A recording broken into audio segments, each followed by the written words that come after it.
The following opinions are solely those of BoatTest.com and its test captain. Hi, Captain Steve for BoatTest.com, and today I'm going to answer the question, why can't the general public have a performance racing machine the same as the professional riders? The answer is now they can with the RXP X 300 from Doo. This is among the only true lean-in machines in the industry.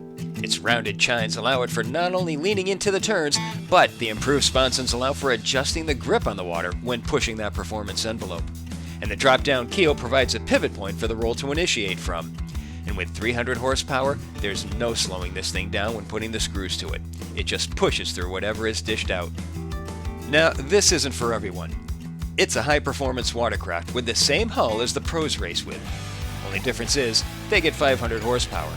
That would make this illegal for the public, and with good reason. But suffice it to say that you will not reach the limits of this vehicle's endurance. It will reach yours. And every time you get on it, you will get much better.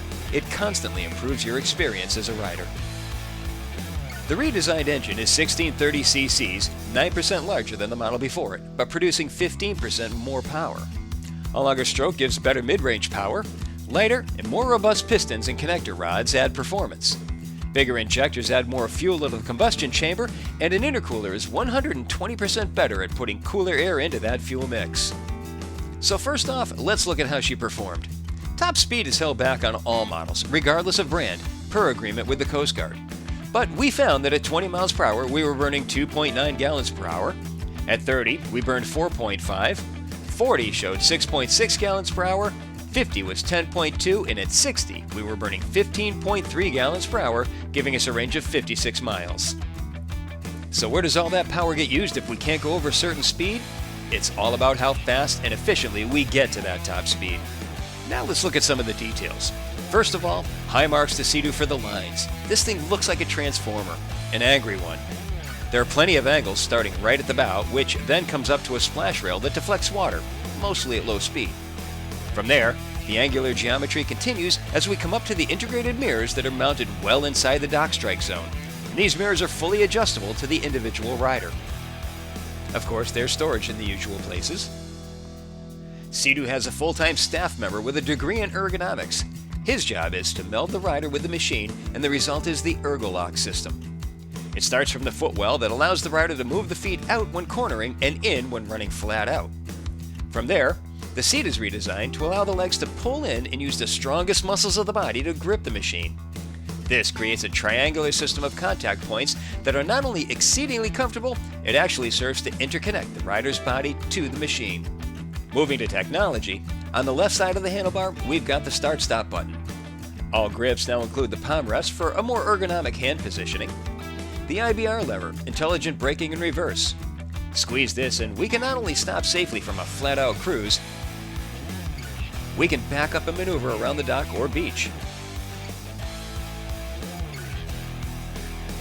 VTS is variable trim system to adjust the running attitude for optimal performance.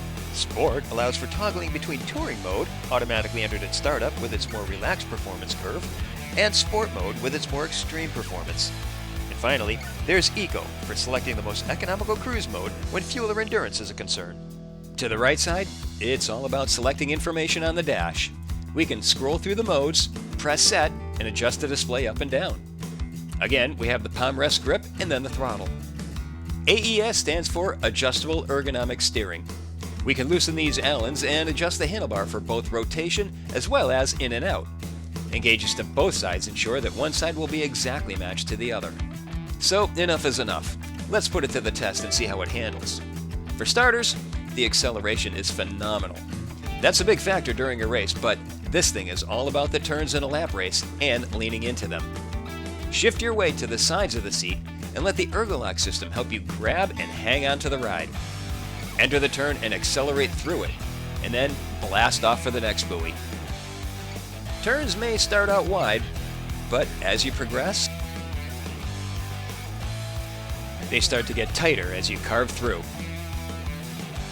And then you start getting faster and faster. You've got to accelerate through the turns. Don't coast into them. Trust me, this machine will school you like no other, and you'll be the better rider for it every time you go out. Well, obviously this machine isn't for everybody. It brings a whole new level of speed and performance to the table, but with the connectivity between the rider and the machine, there's also a whole new level of controllability. And that is my full look at the RXP X 300 from Sea-Doo. For BoatTest.com, I'm Captain Steve. We'll see you on the water.